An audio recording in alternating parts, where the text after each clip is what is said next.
They will do the making of the national movement 1870s to 1947.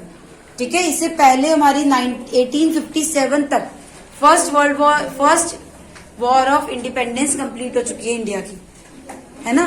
India की जो first war of independence थी, पहली आजादी की लड़ाई, वो 1857 में हुई।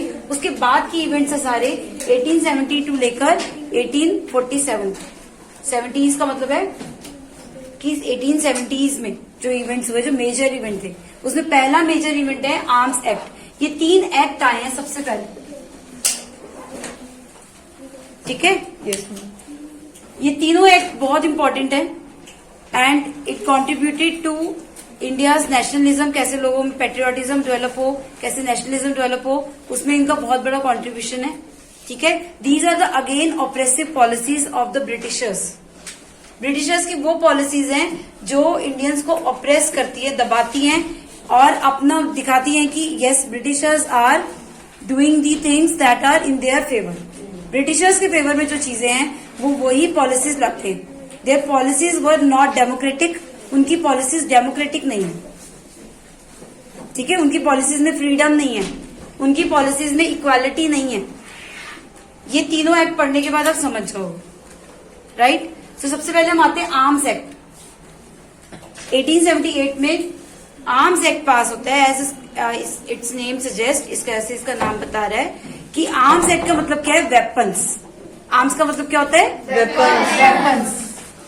सो Indians were not allowed to keep weapons with them. Indians were not allowed to keep weapons with them. ये एक्ट है कि कोई भी इंडियन अपने साथ कोई वेपन, कोई हथियार नहीं रखेगा, right. Yes, ma'am. What do you call it? Arms Act. Indians could not possess any arm. Indians जो है अपने पास कोई भी हथियार नहीं रखेंगे, otherwise they would be put into jail. अगर कोई हथियार पाया गया इंडियंस के पास तो उन्हें जेल में डाल दिया जाएगा। तो ये एक्ट किस लिए आया कि ब्रिटिशर्स के अगेंस्ट कोई रिवोल्ट खड़ा ना हो, ब्रिटिशर्स के अगेंस्ट इंडियंस रिवोल्ट ना कर पाए, राइट। इसलिए इंडियंस को उनके पास हथियार ना दो, वेपन्स मत दो, पावर मत दो। जबकि ब्रिटिशर्स जो हैं they will be always लेस्ड with guns and all that things. Secondly, vernacular press act. Vernacular means, vernacular का मीनिंग क्या होता है, वंस ओन मदर टंग। आपकी जो मदर टंग है, डायलेक्ट भी हो सकता है, ठीक है। आप गुजराती बोलते हैं, मराठी बोलते हैं, उड़िया बोलते हैं, राइट, हिंदी बोलते हैं, पंजाबी बोलते हैं, हरियाणवी बोलते हैं। तो जो भी आपकी वर्नैकुलर, आपकी अपनी मातृभाषा है या अपना डायलेक्ट है, बोली जिसे हम कहते हैं, ठीक है। Press act, press means newspaper. तो इंडियंस अपनी भाषा में न्यूज़पेपर्स प्रिंट करते थे, राइट। जैसे आपने देखा था केसरी न्यूज़पेपर बाल गंगाधर तिलक प्रिंट करते थे। तो इस तरीके से न्यूज़पेपर्स प्रिंट होते थे अपनी भाषा में, मराठी में प्रिंट हो रहे हैं, गुजराती में प्रिंट हो रहे हैं। This act was that to curb the expressions of Indians. मतलब इंडियंस के एक्सप्रेशंस को, इंडियंस अपनी बात को रखें कहीं पर, उसको दबाने के लिए, कर्ब करने के लिए ये एक्ट आया। What does it mean, that if anything objectionable is found in any newspaper, कोई ऐसी चीज ऑब्जेक्शनेबल किसी न्यूज़पेपर में छापी गई, यहाँ पे ऑब्जेक्शनेबल क्या होगा, that would be against britisher. Britishers को क्रिटिसाइज करते हुए कोई भी चीज लिखी गई, न्यूज़पेपर में प्रिंट की गई, that newspaper would be confiscated. Means वो न्यूज़पेपर जो वो प्रिंटिंग प्रेस है तो कॉन्फिस्केट कर ली जाएगी। कॉन्फिस्केट मतलब it would be captured by Britishers, it would be owned by Britishers. वो ब्रिटिशर्स ले लेंगे, अपने अंडर ले लेंगे उस प्रेस को, ओके। उन न्यूज़पेपर्स को कॉन्फिस्केट कर देंगे। Means you can not print, the message is that you can not print anything against Britishers in newspaper, even if there are incidents like that also, ठीक है। अगर जलियांवाला बाग जैसा इंसिडेंट भी हो जाए तो you can not print it in the newspaper, आप उसे न्यूज़पेपर में प्रिंट नहीं कर सकते, ठीक है। कहीं पे लाठी चार्ज हो जाए, लाल लाजपत राय की डेथ हो जाए, कहीं पे कुछ भी हो जाए, but you can not, Britishers के किसी एक्ट को आप वहां पर, अगर कोई रॉन्ग एक्ट हो जाता है तो उसको आप प्रिंट नहीं कर सकते, right. You could not be critical of the government, जैसे आजकल डेमोक्रेसी में होता है कि अगर कोई भी गवर्नमेंट कुछ गलत हो गया, कोई एक्ट गलत हो गया, कहीं पे डिले हो गई, अर्थक्वेक हुआ और वहां पर टाइम से गवर्नमेंट ऑफिशियल नहीं एक्शन नहीं लिया गया या कुछ भी ऐसी प्रॉब्लम आई तो न्यूज में आता है ना क्लियरली। बट उस टाइम पे डेमोक्रेटिक नहीं थी। इससे पता चलता है कि आपको आगे भी पूछ सकते हैं क्या इंडियन जब ब्रिटिशर्स के जो एक्ट्स थे या ब्रिटिशर्स के जो रूल्स और पॉलिसीज बनाते थे वो क्या वो डेमोक्रेटिक थे? क्या वो इक्वालिटी को शो करते थे? No ma'am. है ना, जस्टिस को लिबर्टी को शो करते थे? नहीं। या तो हमारा फ्रीडम ऑफ एक्सप्रेशन ही कब कर दिया उन्होंने, तो फ्रीडम लिबर्टी को तो बिल्कुल शो नहीं कर रहे, ठीक है, इक्वालिटी को शो नहीं कर रहे, राइट। तो मीन्स कोई you can not print anything objectionable, you can not print anything critical of the government. Britishers के अगेंस्ट कुछ नहीं कर सकते, इंडियंस के अगेंस्ट आप लिख सकते हो, ब्रिटिशर्स के अगेंस्ट कोई भी कुछ भी कर दे वो भी, ठीक है, but you can not right that. आप कुछ नहीं लिख सकते, लाठीचार्ज कर दे, किल कर देंगे लाखों लोगों को, पर आप कुछ नहीं लिखेंगे। Third, Ilbert bill. Ilbert bill Indians के फेवर में था, ठीक है, बट यहां पर जो हमने करेक्शन करनी है वो है withdrawal of Indian Ilbert bill. मतलब इल्बर्ट बिल क्या था पहले ये समझते हैं। इल्बर्ट बिल ये था कि पहले क्या होता था कि इंडियंस जजेस बने, धीरे धीरे इंडियंस कुछ एजुकेट हुए और जजेस बने। ऐसे ब्रिटिशर्स ब्रिटेन के भी जजेस यहाँ पे थे, ठीक है। जब भी कोई क्राइम होता था तो उनकी कोर्ट में लेके जाते थे, वहां पर जज कौन होता था? ब्रिटिशर, ठीक है। तो वो डिसाइड करता था क्या पनिशमेंट मिलनी चाहिए, ठीक है। इंडियंस में कोई भी डिस्प्यूट हुआ, कोई भी क्राइम हुआ तो वो डिसाइड करते थे कि क्या पनिशमेंट मिलेगी और किसको जेल भेजना है, किसको क्या पनिशमेंट है, वो सब। अब इंडियंस भी जजेस बनने लगे तो इंडिया कुछ कोर्ट्स में इंडियंस भी बैठते थे एज अ जज, ठीक है। बट किसी भी ब्रिटिशर्स को अगर कोई ब्रिटिशर से गलती हो जाती है, ठीक है, वो अगर कोई गलत रॉन्ग एक्ट कर लेते हैं इंडिया में, तो उनको अगर किसी कोर्ट में ले जाना है तो वो उसी कोर्ट में लेके जाते थे जहां पर British person would be as a जज, जहां पे ब्रिटिशर जज होगा, जहां इंडियन जज होगा वहां पे उनको नहीं लेके जाते थे। मैम तो फिर वो तो सारे डिसीजन इंडियंस के खिलाफ लेंगे, ठीक है, ताकि जज जो है हमेशा जो ब्रिटिशर अगर गलती कर रहा है उसके फेवर में वो हमेशा सेंटेंस देगा। बट अगर इंडियन जज होगा तो वो बिल्कुल उसकी जजमेंट कैसी होगी? हाँ, फेयर होगी, राइट, फेयर होगी, ठीक है। बट उस टाइम पर कोई भी इंडियन जज के कोर्ट में ब्रिटिश क्रिमिनल को नहीं लेके जाते थे। तो Ilbert bill was whether the criminal would be Indian और britisher, that could be present in front of Indian जज। इंडियन जज के फ्रंट में भी उसको प्रेजेंट किया जा सकता है। कोई ब्रिटिश क्रिमिनल होगा तो उसको इंडियन जज जहां पर है उसके कोर्ट में भी ले जाया जा सकता है फॉर द इक्वालिटी। तो ये हमारे फेवर में था। But Britisher revolted at once. जितने ब्रिटिशर्स थे, व्हाइट पीपल जो अपने आप को कहते थे, दे रिवोल्टेड कि नहीं ऐसा हम लोग इंडियन जजेस के उस कोर्ट में नहीं जाएंगे, ठीक है। उन्होंने इसके अगेंस्ट रिवोल्ट किया, वॉइस रेज की और इमीडिएटली ये जो बिल आया वो विड्रॉल कर लिया गया। विड्रॉल मतलब उसको पीछे ले लिया गया, हटा दिया गया। दैट वॉज टेकन बैक कि नहीं ऐसा पॉसिबल नहीं, ठीक है। दैट वॉज टेकन बैक कि ये पॉसिबल नहीं है कि इंडियन जज की कोर्ट में कोई ब्रिटिश क्रिमिनल जाए। So withdrawal of Ilbert bill was a problem for us. It shows inequality of the Britishers कि कितनी इनइक्वालिटी थी उनके लॉज में। They were not equal. Their laws were not equal. Their laws were not democratic, right? And their laws were not. They were not giving any freedom of expression to us. They were not giving any liberty to us, right? ठीक है? तो इन 3 law से हमें बिल्कुल clear है ये चीज कि जो उनके जस्टिस, लिबर्टी, फ्रेटर्निटी, ये जितने उनके टर्म्स थे या जितने उनके आइडियल्स हैं जो उनके अपनी कंट्री में यूज होते हैं अपने कॉन्स्टिट्यूशन में, that were not applied in India. India में अप्लाई नहीं हुए, राइट, ठीक है। तो अब इन सब पॉलिसीज को देखते हुए, इससे पहले भी आपको पता है एक पॉलिसी आई थी डॉक्ट्रिन ऑफ लैप्स 1857 से पहले, जिसके कारण फर्स्ट रिवोल्ट हुआ, ठीक है, कि किंगडम ले ली जाएगी, kingdom would be annexed if the king do not have the male heir. अगर किंग के पास अपना कोई मेल बेबी नहीं होगा तो आगे राजा बनने के लिए उत्तराधिकारी नहीं होगा तो उसकी किंगडम जो है ब्रिटिशर्स ले लेंगे। उसके कारण फर्स्ट वर्ल्ड वॉर हुआ। तो ये जितनी भी पॉलिसीज हैं वो शो कर रही हैं कि Britishers were not in the favour of Indians, India के फेवर में तो काम नहीं कर रहे थे, ये तो क्लियर है, राइट। तो हमारे रिवोल्ट्स और हमारा आवाज उठाना बनता है, इंडियंस का आवाज उठाना बनता था, ठीक है। अब हम आते हैं कि इसीलिए इंडियन नेशनल कांग्रेस फॉर्म्ड हुई 1885 में।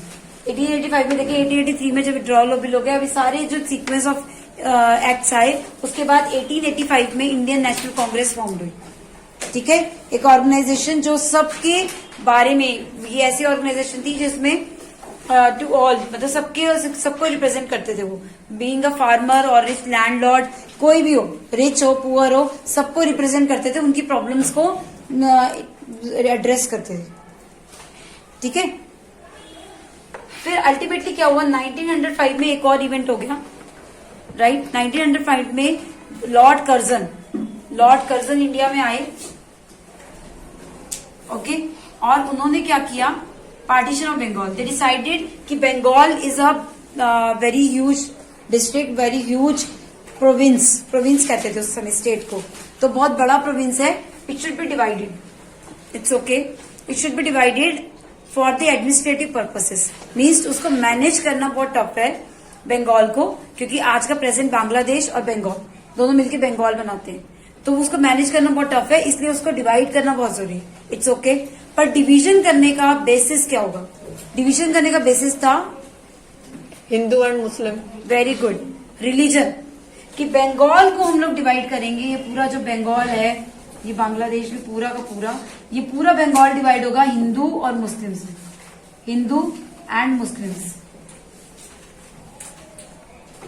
One would be Hindu Bengal and one would be Muslim Bengal, ठीक है। अगर आप ज्योग्राफिकली देखें तो ये हमारा अगर बंगाल है, इसमें ये ईस्ट साइड है, ये वेस्ट साइड है, ठीक है।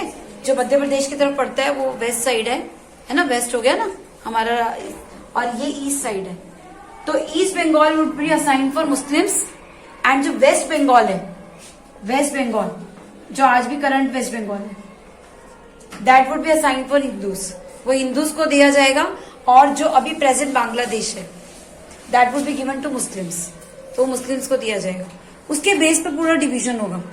तो इससे क्या हुआ कि इंडिया में हिंदू और मुस्लिम्स मेजर, उनका एम बंगाल को डिवाइड करने नहीं था, उनका एम क्या था, डिवाइड एंड रूल, उनका पूरी इंडिया में रिलीजन के बेसिस पे डिवीजन करने का था।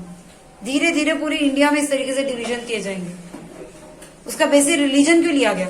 अगर आपका एडमिनिस्ट्रेटिव पर्पस है तो आप उसको डेमोग्राफिकली भी कर सकते थे डिवाइड, डेमोग्राफिकली मतलब जैसे आज मध्य प्रदेश और छत्तीसगढ़ को डिवीजन किया हमने, क्या उसमें हमने हिंदू मुस्लिम या किसी और रिलीजन को लिया, नहीं, हमने देखा कि इतना पोर्शन जो है उसको सेपरेट पोर्शन को अलग बना दिया, उत्तराखंड और उत्तर प्रदेश को किया गया डिवाइड, हमने किया है ना, और उसमें हमने किसी रिलीजन को नहीं लाए, कुछ पार्ट उत्तराखंड का है जिसमें ग्रीनरी थी और फिर उत्तर प्रदेश नीचे, बिहार और झारखंड को किया, मगर उसमें भी कोई हमने हिंदू मुस्लिम क्रिश्चियन इस तरीके को कोई डिवीजन लिया नहीं लिया। उसको डेमोग्राफिकली भी आप डिवाइड कर सकते हो, आप स्टेट को, तेलंगाना और आंध्र प्रदेश को डिवाइड किया गया, क्या उसमें हमने किसी को रिलीजन को बीच में लाए, नहीं लाए, बट ब्रिटिशर्स लाए, क्योंकि बहुत इंटेलिजेंटली उन्होंने इस पर्पस को रखा कि हिंदू और मुस्लिम के बीच में डिवाइड पैदा करना था, ताकि रिवोल्ट, इंडियंस कभी अगर कलेक्टिव नहीं होंगे तो रिवोल्ट करना भी टफ होगा, आपस में फूट डालो शासन करो, डिवाइड एंड रूल, जितने डिवाइडेड होंगे इंडियंस उतना ही इजी होगा इन पर रूल करना,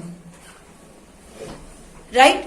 इसीलिए बंगाल को हिंदू और मुस्लिम डिवाइड कर दिया। अब यहाँ हिंदू और मुस्लिम के बीच में डिवीजन स्टार्ट हो गया, जैसे आपने पाकिस्तान के टाइम पे देखा, वैसे ही डिवीजन यहाँ स्टार्ट हो गया, हिंदू सारे इस पार्ट पे भाग रहे हैं वेस्ट को, मुस्लिम सारे अपना सामान और अपना घर पैसा लेके उस तरफ भाग रहे हैं, रॉयट्स शुरू हो गए, दंगे शुरू हो गए,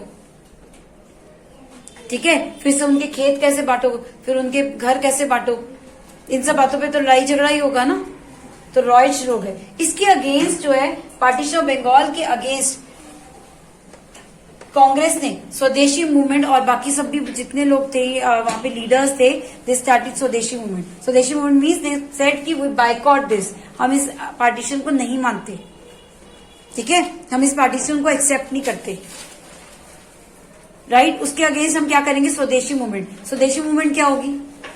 they will boycott British goods. Yes, कि हम ब्रिटिशर्स का कोई भी सामान यूज नहीं करेंगे, हम अपने इंडिया का सामान यूज करेंगे, स्वदेशी, अपने देश का। उससे क्या होगा? और जितने ब्रिटिशर गुड्स हैं उनके बिल्कुल बॉन फायर कर दिया गया। लोगों के पास जो ब्रिटिशर्स के ब्रिटेन से खरीदे हुए या फिर इंडिया में लाके जो वो बेचते थे, स्वेटर्स, जैकेट्स, वो सब चीजें थी उनके पास, जितने उनके पास सामान थे, ठीक है, इम्पोर्टेंट, उन सब का पूरा हीप बना के उनको जलाना शुरू कर दिया लोगों ने कि हम इंडियंस ही यूज करेंगे। तो ब्रिटिशर्स आए तो ट्रेड के लिए ना, ट्रेड के लिए आए थे ना चीजें बेचने, तो उनका सामान ही मत खरीदो। बाइकआउट कर दिया एक तरीके से ब्रिटिशर्स का भी, ठीक है, ताकि ये पार्टीशन जो है वापस लिया जाए। और अल्टीमेटली हम इसमें सक्सेसफुल हुए भी। 1911 में the partition was taken back, वापस लिया गया। ये डिसीजन वापस लेना पड़ा क्योंकि इंडियंस के रिवोल्ट को देखते हुए और इंडियंस ब्रिटिशर्स का कोई सामान नहीं खरीद रहे थे, ब्रिटिशर्स का बाइकआउट कर रहे थे, तो वो सब देखते हुए partition of Bengal was taken back, ये वापस ले लिया गया। पर कितने टाइम बाद? 6 years। 6 ईयर, 6 साल लग गए एक बात कहने में। 6 साल तक लग गए हमें रिवोल्ट करते करते कि एक बंगाल का पार्टीशन रोकने में, ठीक है। और उसमें भी उन 6 सालों में हिंदू और मुस्लिम्स के बीच में जो डिविजन्स हैं, जो मन में बातें हैं, वो सब आ गई।